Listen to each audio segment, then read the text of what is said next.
Welcome to my channel. সবাইকে নমস্কার। আজকে বানাবো চিংড়ি ভাপা। চিংড়ি ভাপা দুই রকমভাবে বানাবো, একটা কচু পাতায় মুড়ে আর একটা ক্লিন র্যাপে মুড়ে। এই দুটোকেই ভাপিয়ে তৈরি করব চিংড়ি ভাপা।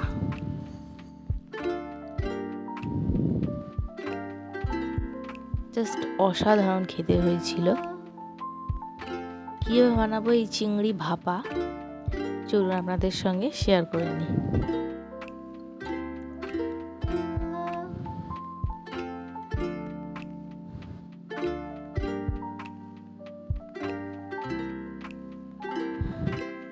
প্রথমে কচু পাতাটাকে সর্ষের তেল মাখিয়ে গ্যাসে কিছুক্ষণ ছেঁকে নেব, যাতে গলাটা না চুলকায়।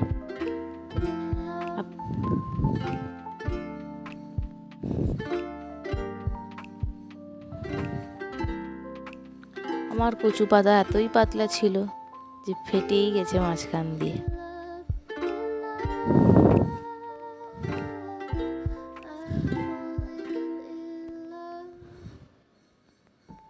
এরপর আমি ম্যারিনেট করার জন্য কি নিয়েছি, টমেটো, কাঁচা লঙ্কা, পেঁয়াজ,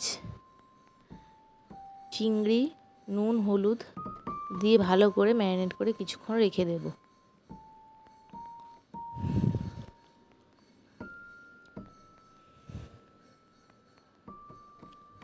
এরপর আমি পোস্তটাকে পেস্ট করে নেব। সামান্য নুন দিয়ে পেস্ট করব, যাতে পোস্তটা ভালো মতো মিহি হয়।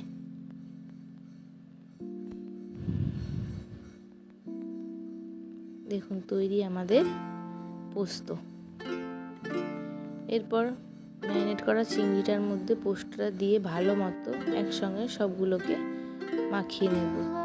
আমি ভাজা পেঁয়াজ দিয়েছি এর মধ্যে, আপনারা যারা এটাকে স্কিপ করতে পারেন।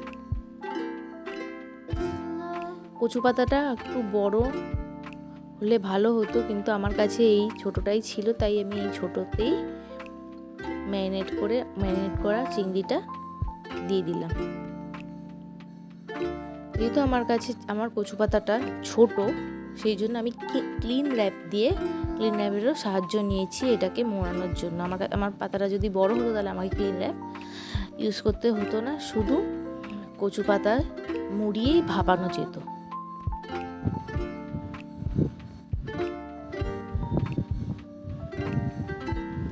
এটাকে ক্লিন র্যাপে মুড়িয়ে নেব, যেহেতু আমারটা পুরো মোড়েনি।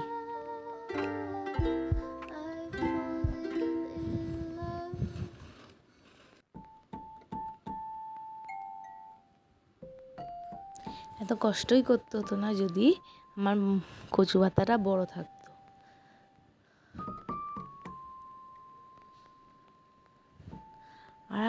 আর একভাবে ভাবাবো আমি, সেটা হচ্ছে শুধু ক্লিন র্যাপে।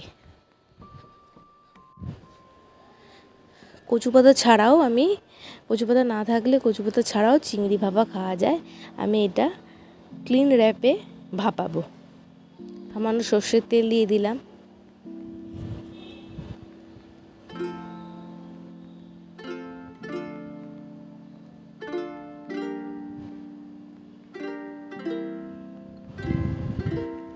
জল গরম হয়ে গেলে একটা ফুটো থালায় দুটোকে রেখে চাপা দিয়ে দেব 20-25 মিনিট মতো ভাপানোর জন্য। 20-25 মিনিট পর এসে তুলে দেখলাম যে জিনিস দুটো রেডি। তাও একবার ভালোভাবে চেক করে নেব যে জিনিস ভালো মতো ভাপাটা হয়েছে কিনা। হ্যাঁ, সুন্দর মতো সেদ্ধ হয়ে গেছে চিংড়িও সবজিও।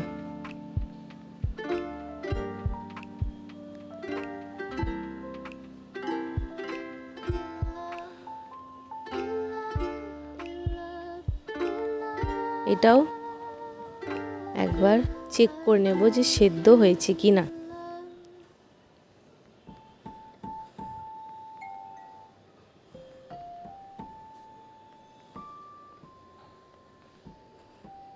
দেখুন সুন্দর মতো সেদ্ধ হয়েছে।